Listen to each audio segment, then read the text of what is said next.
Dans cette vidéo, je vais vous expliquer ce qu'est un marché boursier et comment il fonctionne. Qu'est-ce qu'une action? Qu'est-ce qu'une obligation? Qu'est-ce qu'une entreprise?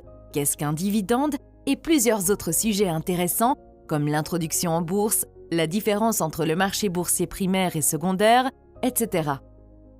Essayons d'abord de comprendre ce qu'est une entreprise. Nous pouvons considérer une entreprise comme un panier de biens. Les économistes aiment appeler ces biens des actifs, mais dans cette vidéo, nous les appellerons tout simplement des biens. Certains biens sont tangibles, c'est-à-dire que nous pouvons les toucher, comme une voiture ou une pomme. Certains biens sont immatériels, comme un nom de marque fort, Nike, Ferrari, etc. Imaginez que vous ayez pour tâche de répartir les biens dans le panier. Comment allez-vous procéder? Quel type de règles de partage devez-vous utiliser? Eh bien, il s'avère que les actions et les obligations constituent la règle de partage. Laissez-moi vous l'expliquer à l'aide d'un exemple. Disons que vous êtes charpentier et que vous décidez de créer une entreprise. Vous utilisez 10 000 € de votre propre argent et vous empruntez 10 000 € supplémentaires à votre ami Alex à un taux d'intérêt de 5%. Vous utilisez ces 20 000 € pour acheter des outils et un camion que vous pouvez utiliser pour transporter vos outils d'un endroit à un autre. À ce stade, il y a deux biens dans votre panier ou dans votre entreprise, le camion et les outils. Vous démarrez donc votre entreprise et au bout d'un an, vous réalisez un bénéfice de 50 000 €, sans compter que vous avez toujours le camion d'occasion et les outils dans votre panier. À ce stade, certaines personnes pensent que vous et votre ami Alex devriez chacun recevoir la moitié des biens et de l'argent, car vous avez chacun contribué au même montant. Mais Alex vous a prêté de l'argent, que vous avez ensuite investi dans l'entreprise. Vous devez à Alex 10 000 € plus 5% d'intérêt, soit 10 500 €. Après avoir remboursé Alex, il vous reste 39 500 €, 50 000 moins 10 500, plus le camion et les outils. La règle de partage que vous et Alex avez convenu d'utiliser à l'avance est qu'Alex recevra les premiers 10 500 € et rien de plus. Vous ne recevez rien jusqu'à ce qu'Alex soit entièrement payé, puis vous recevez tout ce qui reste. Dans cet exemple, Alex est le prêteur et vous êtes le propriétaire. En d'autres termes, Alex est un détenteur d'obligations et vous êtes un détenteur d'actions.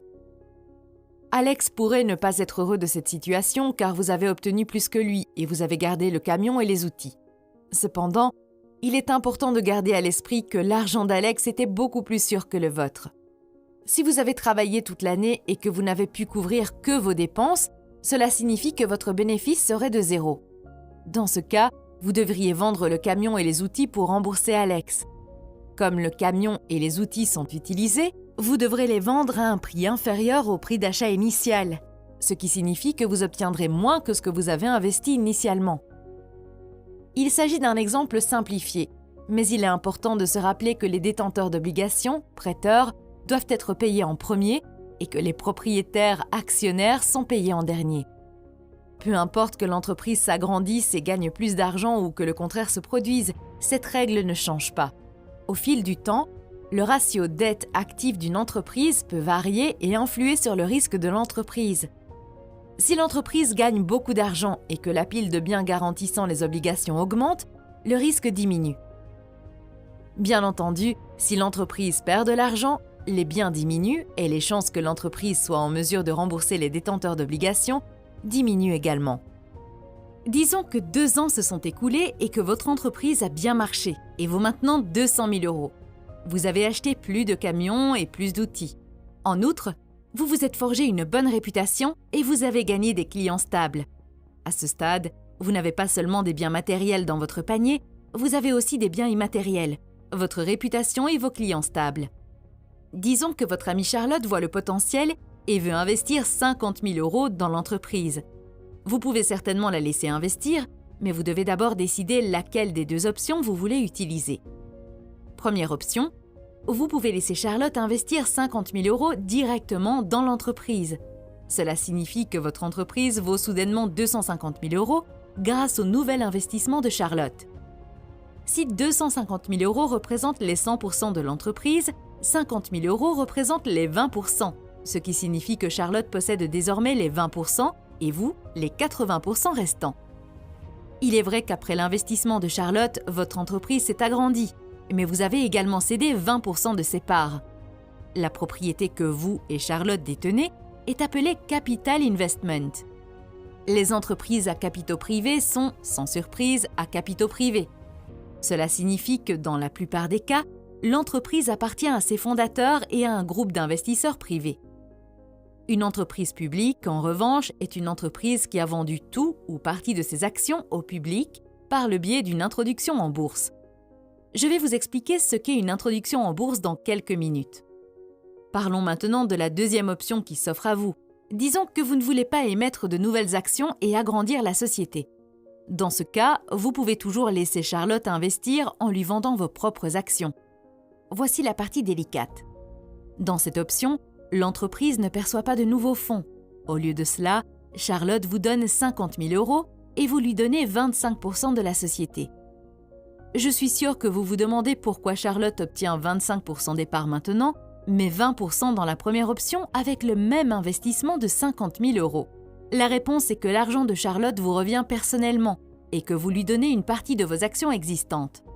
Votre société ne reçoit pas cet argent et de ce fait, elle ne devient pas plus grande qu'avant. Cela signifie que 50 000 € valent 25% des parts, puisque la valeur totale de l'entreprise est restée à 200 000 €. Dans les deux cas, vous renoncez à une partie de la propriété de l'entreprise. Cependant, vous n'êtes pas obligé de vendre une partie de l'entreprise pour en tirer des liquidités. Vous êtes propriétaire des actifs et vous pouvez choisir de vous faire un chèque. Si l'entreprise dispose de 1 000 € de liquidités de plus que ce dont elle a besoin, il est logique que vous utilisiez ces 1 000 € ailleurs. Ce paiement de 1 000 € à vous-même s'appelle un dividende. Le dividende est un paiement de l'entreprise à ses actionnaires. Si votre entreprise a, disons, 1 000 actions au total et que vous vous versez 1 000 € de dividende, nous dirons que l'entreprise a versé un dividende de 1 € par action. Si Charlotte détient 25% des parts de la société, elle recevra 250 € de dividende et vous, 750 €. Les entreprises peuvent ne pas verser de dividendes si elles ne gagnent pas assez pour couvrir leurs besoins de trésorerie ou si elles traversent une période difficile. Les entreprises sont créées en vertu de la loi et elles existent de manière distincte de leurs actionnaires. Steve Jobs a créé Apple. Aujourd'hui, il est parti, mais l'entreprise est toujours là parce qu'elle est indépendante. En général, nous ne faisons pas de distinction entre l'entreprise et ses dirigeants ou employés. Par exemple, nous ne disons pas que Tesla engage des personnes qui produisent de belles voitures. Nous disons simplement que Tesla produit de belles voitures. Mais par essence, ils sont indépendants. L'entreprise est juste un panier de biens et les managers sont les personnes qui gèrent ces biens. Si un manager de Tesla fait quelque chose d'illégal, nous disons que Tesla a fait quelque chose d'illégal. Mais blâmer Tesla, c'est comme blâmer un ordinateur. Quel est l'intérêt de blâmer le panier de biens? Allez-vous mettre les ordinateurs et les machines en prison? Les entreprises ont également une responsabilité limitée, ce qui signifie que si quelque chose ne va pas dans l'entreprise, seule l'entreprise est responsable, et non ses propriétaires. Si votre entreprise est poursuivie en justice, vous pouvez perdre tous vos actifs, mais la perte sera limitée uniquement à votre entreprise. Ils ne peuvent pas toucher vos biens personnels tels que votre voiture, votre maison, vos économies, etc. L'histoire des sociétés à responsabilité limitée remonte à des centaines d'années, à l'époque des navires marchands. Imaginez que vous êtes propriétaire d'un navire marchand et que vous envoyez votre navire pour le commerce, mais que quelque part au milieu de la mer, de grosses vagues coulent votre navire avec tous ses marins et ses biens.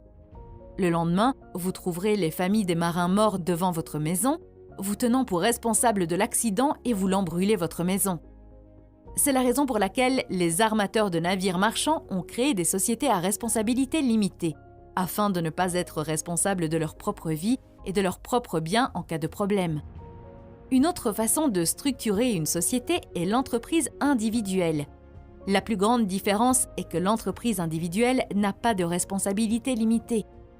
S'il est poursuivi en justice ou si quelque chose d'autre se produit, le propriétaire du navire peut perdre tous ses biens personnels. Pour résumer cette section, nous avons appris que les entreprises sont juste un panier de biens et les actions et les obligations sont la règle de partage qui dit qui obtient ces biens. Petite note ici. Les actions et les obligations sont généralement résumées sous le terme de titres. Lorsque vous entendez quelqu'un dire « j'investis dans des titres », Cela signifie généralement qu'il investit dans des actions et des obligations. Nous avons appris les options qui s'offrent à vous si vous souhaitez laisser quelqu'un investir dans votre entreprise afin d'obtenir des liquidités supplémentaires. Nous avons également appris ce qu'est un dividende et les différences entre une société à responsabilité limitée, SARL, et une entreprise individuelle, EI. Examinons maintenant le marché boursier. Les institutions qui permettent à des gens comme vous et moi d'acheter et de vendre des titres. Bien que la technologie soit de pointe, les principes de base sont similaires au marché que vous voyez tous les jours, comme le marché de la viande ou celui des voitures. Selon le dictionnaire, le marché est une réunion de personnes dans le but de faire du commerce. C'est tout ce que c'est. Deux personnes ou plus se réunissent, peut-être en personne ou par ordinateur, et tentent de conclure un marché. Parfois, les biens sont physiquement présents sur le marché et parfois non. Chaque marché est un peu différent de l'autre, mais l'essentiel reste le même. Par exemple, vous ne pouvez pas améliorer une pomme et la vendre à un prix plus élevé, mais vous pouvez le faire sur le marché de l'immobilier. Une autre différence est que certains marchés présentent des problèmes d'information. Les problèmes d'information sont plus évidents pour les choses qui sont difficiles à évaluer, car elles peuvent avoir des problèmes cachés. Par exemple, si vous achetez une voiture d'occasion, il peut y avoir beaucoup de choses sur la voiture que le vendeur ne vous dit pas. D'une certaine manière, le marché boursier est similaire au marché des voitures d'occasion. Chaque année, des milliers de milliards de dollars d'actions sont échangés sur le marché et certaines personnes se demandent ce que les entreprises font de tout cet argent. La réponse est que les entreprises ne reçoivent pas cet argent. La quasi-totalité du volume des échanges se fait sur ce que l'on appelle le marché secondaire, qui est similaire au marché des voitures d'occasion. Si je vous vends ma voiture, c'est que vous me payez, pas le constructeur. Il en va de même pour les actions. Si je vous vends mes actions Tesla, c'est vous qui me payez, pas Tesla. Tesla modifie simplement ses registres pour vous inscrire en tant que nouveau propriétaire. La quasi-totalité du volume des transactions se traduit par un transfert d'argent de la poche d'un investisseur à celle d'un autre. Le marché primaire est différent. Si Tesla veut lever des fonds, elle peut vendre de nouvelles actions, ce qui augmente le nombre d'actions sur le marché. Dans ce cas, Tesla reçoit l'argent de la vente. Pour faire simple, le marché primaire est le lieu où sont créées les actions et les obligations des entreprises.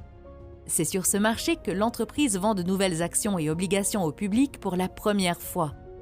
L'introduction en bourse est un exemple de marché primaire. Une introduction en bourse a lieu lorsqu'une entreprise émet des actions dans le public pour la première fois.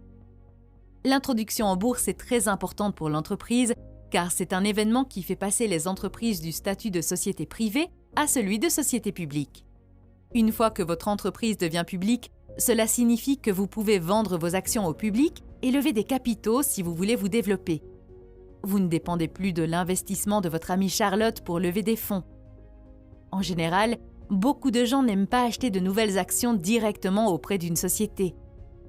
Le PDG d'une entreprise en sait plus sur celle-ci et peut manipuler le prix en cachant certaines informations. Bien entendu, ce type de comportement est illégal et s'appelle délit d'initié. C'est tout pour cette vidéo. Si vous voulez voir d'autres résumés d'ouvrages financiers, consultez la liste de lecture que vous voyez maintenant à l'écran. Merci d'avoir regardé la vidéo. À bientôt!